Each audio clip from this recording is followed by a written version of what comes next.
Do you believe in cables? It sounds like I'm asking you if you believe in Santa Claus or the Easter Bunny. Clearly, cables are real, but do you believe that they make a difference? Well, the world's best cable companies certainly do, so much so that they guarantee that their cables will sound as good or better than any other cable at any price. I've used their entry-level speaker cables and RCA cables before, and they were fine, but they also held back higher-end gear in my experience. However, world's best cables make higher-level products too.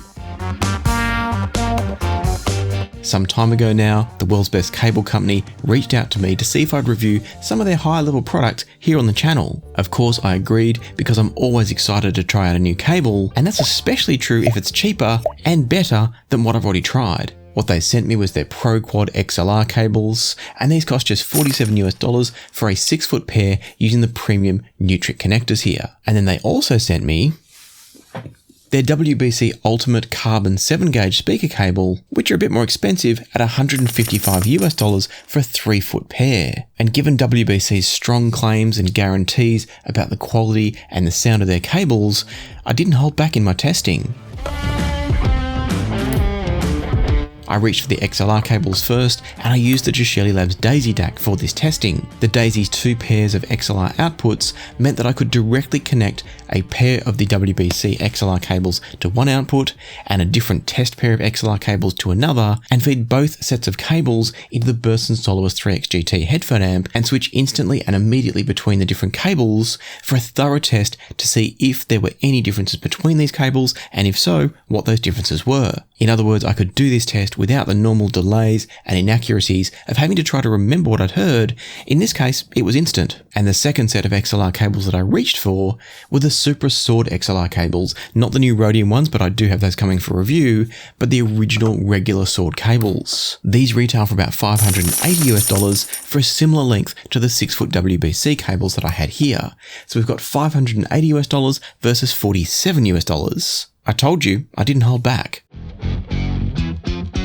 I don't recall the headphones I used for this test from the Soloist 3X GT, but it was either the Focal Utopia, the 2022 version, the Audeze LCD 5s, or it might have been the Hyphaman Susvara Unveileds. No matter which of those I chose, they're all supremely resolving. And that was important because it took a highly resolving system and lots of careful listening to identify the differences between these cables. And so yes, there were differences between them, but with the Supra cables costing more than 12 times more than the WBC cables, the differences were minuscule. And the fact that the differences were so small, despite the vast gulf in price, was surprising to say the least.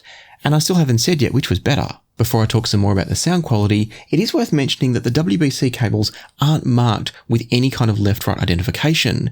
There's no L or R markings, there's no red or white or black banding on them, and so the initial hookup can be a little bit fiddly because you have to plug one in and then make sure you plug the other end in or trace it back to ensure you don't swap your left and right channels at either end of the connection. On the other hand, the WBC cables are lovely and supple, and that makes them easy to run, especially if you're used to working with stiff, solid core cables like the Supras, which are great cables, but they are a little bit unwieldy to run sometimes. Now back to the sound, the WBC cables delivered a very slightly smoother sound than the Supras, and some people might prefer that, especially depending on the system that you're running. However, I did feel like there was just a little bit more detail and resolution available from the Supras. That was only evident from a highly resolving system, and we're talking a difference of 1 or 2%. And so that's a very, very small difference in performance, given the 12 times magnitude in the difference in price. I mean, realistically, if you had 2 identical setups in all ways other than the cables,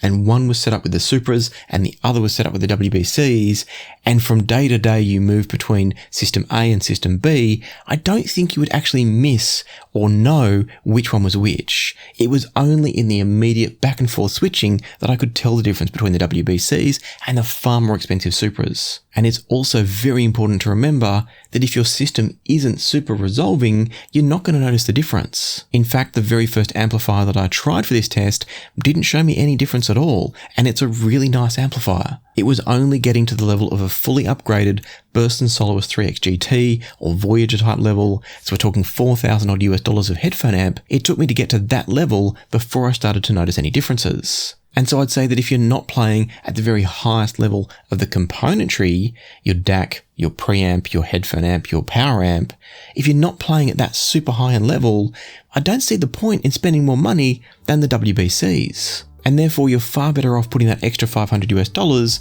into a better DAC, preamp, headphone amp, etc. That's impressive. No, scrap that. That's mind-blowing. I've tried lots and lots of cables at this point, and I have never found such an affordable cable that can hold up to more expensive cables in this type of testing setup. These do, and comfortably. It seems that the use of the fine strand star quad wiring setup inside each of these interconnects from WBC is doing its job and doing it well. But we're also not done yet. Remember that WBC also sent me their ultimate carbon 7-gauge speaker cables. These don't quite have the same immediate value proposition of the very affordable interconnects, because $155 US for a pair of 3-foot speaker cables isn't exactly cheap, but there are also far more expensive speaker cables on the market. On this occasion, WBC do have some fancy marketing of their own, and that's because they say that inside each of these 7-gauge speaker cables are 4,480 individual wires, each wire just a tiny bit thicker than the width of a normal average human hair. WBC don't go as far as trying to describe the specific scientific benefits of that design, but with almost every cable, there are both benefits and trade-offs to any type of wiring arrangement that's come up with. And so the question generally comes down to whether or not you like the end result. Unlike with the interconnect test, I didn't have a more expensive speaker cable to put the WBC cable up against. Instead, I had to put up against a cheaper but excellent cable in the form of the Tellurium Q Black version 2 speaker cables. These are about half the price of the WBCs at about $80 US per meter. Once again, I was sure to run these through a properly high-end system, consisting of things like the M scaler and Dave from Chord Electronics, feeding into my customized Elekit TU8200R tube speaker amp, and that was running premium quality tubes in the form of the Ray Tubes KT88 Reserve and the 12AU7 Select tubes. That meant that we were getting maximum possible performance from the amplifier, and it was feeding into my Harbath P3 ESR XD speakers. Straight away, the sound was wonderfully clean and crisp from the WBC speaker cables. They delivered excellent imaging and a sense of focus to the sound that created a large and very believable soundstage. In my near-field setup, Beck's voice was hovering out in space, out in front of me, and just above the height of my monitor. The guitars were also very clearly defined in both the left and the right channels, with an excellent sense of focus in space. And on top of that, they had a great sense of articulation and attack from the WBC cables. Swapping to the Tellurium Q Black version 2 cables brought an extra sense of crispness and attack to the sound. So everything seemed just a hair crisper, and I noticed that there was a bit more sense of texture in the upper mid-range in the vocals. In other words, they seemed to emphasize certain sounds a little bit more. I wouldn't say in an unnatural way, but there was a clear difference between the two cables. Another point of difference between these was that from the Tellurium Q cables, I felt like the stage went a little bit wider, but the sense of image focus and clarity of each image was maybe a little bit reduced compared to the WBCs. And so this was interesting. The Tellurium Q cables delivered a greater sense of clarity and crispness, but that didn't result in a tighter, sharper sense of imaging. It was actually the opposite.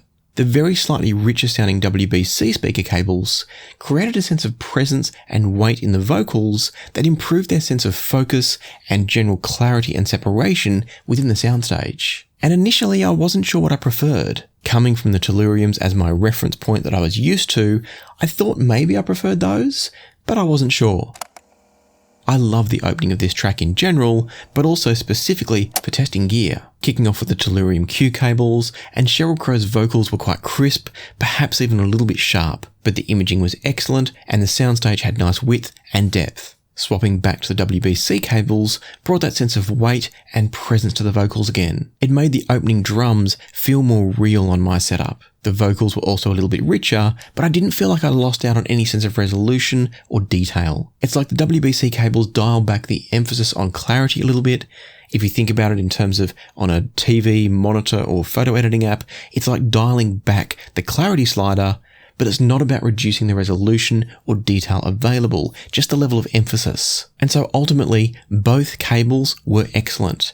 You could sneak into my office and swap them, and I probably wouldn't really know the difference if I listened to different tracks day in and day out. Obviously, repeating the same track, I might notice a difference, but the point is they're close enough that in general usage, you could buy either and be very happy. And that led me to a bit of a conundrum. I bought the Tellurium cables after I reviewed them because I liked them so much. The WBC cables were gifted to me for this review, and so I had to now decide which to keep in my system. And that really was the true test of which I thought was the better cable.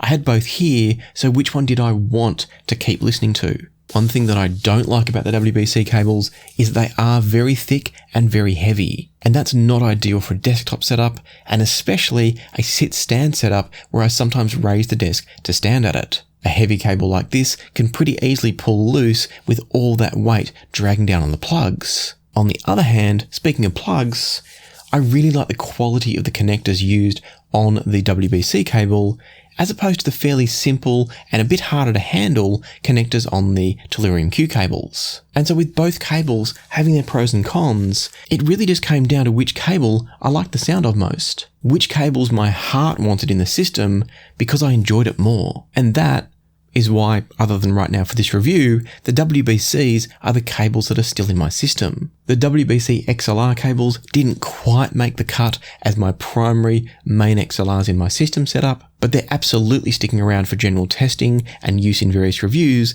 because they're so much nicer to work with due to being supple and easy to run. And so it goes without saying at this point that I'm very comfortable recommending both of these world's best cable options. And that's especially true for the Pro Quad interconnects. I've linked both cables in the description down below so you can try them for yourself and see if you agree. Now, if you like the idea of a really good quality speaker cable, but you don't want to spend quite as much as the WBC speaker cables, that being the Ultimate 7 gauge, they do have lower level cables, but at the same time, you might just want to go and check out my review up here of the Tellurium Q cables to find out why I immediately bought those as soon as the review was over. And now to wrap things up, thank you to YouTube channel members, thank you to channel Patreon members, and thank you to all of you that leave super thanks here on YouTube for videos like this one. And until next time, happy listening, be kind to each other, and I'll see you here again soon on Passion for Sound.